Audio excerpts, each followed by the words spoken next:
Assalamualaikum warahmatullahi wabarakatuh. Hari ini saya nak antara sifat yang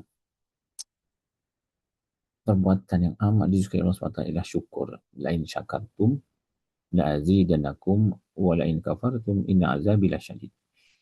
Jika kita bersyukur maka Allah Taala akan tambah nikmat. Sebaliknya jika kita kufur azab Allah amat berat. Kenapa saya cerita bab syukur ni? Syukur ni adalah sesuatu yang rasa terima kasih di atas pemberian Allah SWT. Bila Allah beri ni melalui orang, kita makan gaji, sebenarnya dapat gaji 5-6 ribu itu dari Allah melalui majikan. Kita buat bisnes, dapat tender, dapat 2-30 ribu, 2-30 juta. Itu rezeki dari Allah Ta'ala melalui tender yang kita menang. Kita kena syukur. Itu juga anugerah Allah Ta'ala. Kalau rugi, bukan anugerah. Allah rugi juga ada anugerah Allah Ta'ala. Apa-apa pun Allah Ta'ala, rugi, sakit, itu anugerah. Jadi kena utamakan syukur. Kerana Allah Ta'ala kata, jika kita bersyukur, maka Allah Ta'ala akan tambah nikmat. Sebaliknya kita kufur, azab Allah malam berat.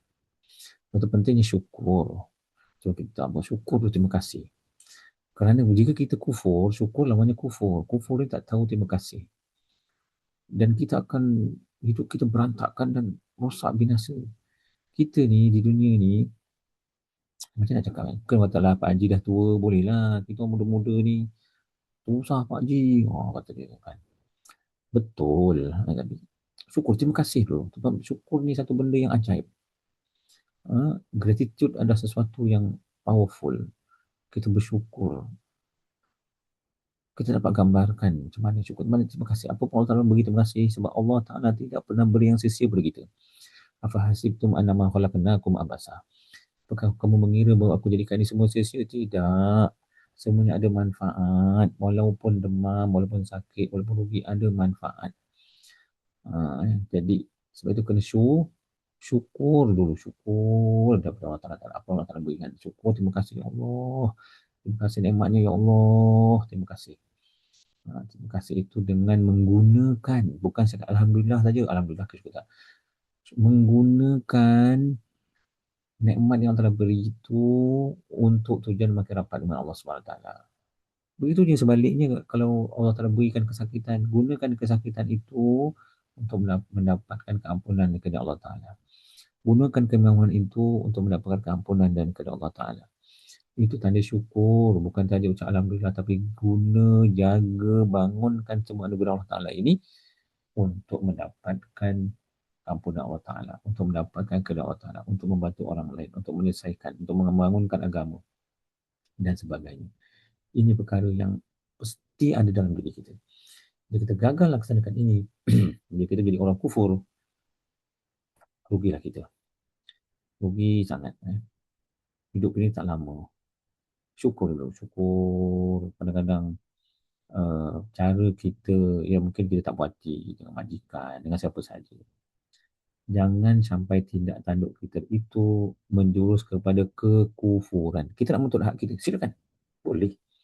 Tapi jangan cara kita meminta hak kita itu sampai jadi kita kufur, berpaling dengan nikmat Allah Ta'ala.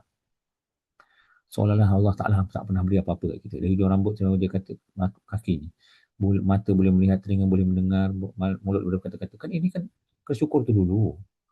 Kadang kita, apa majikan aku ni bayi gaji kecil lah, gini-gini, mama-mama dia. Ini mata ni berapa harga mata kita? Berapa harga oksigen ini? Berapa harga pendengaran kita? Syukur itu dulu. Syukur dulu. Lepas tu tuntutlah hak kita itu dengan cara yang betul dan baik. Namun, akhirnya kita berserah diri kepada Allah Ta'ala. Kerana Allah lah yang menentukan sama ada kita dapat ke tidak hak kita itu. Kerana ada masanya Allah kata hak kau ini aku nak bagi di akhirat. Kat dunia ini nanti dulu, sebab kat akhirat aku nak bagi lagi best.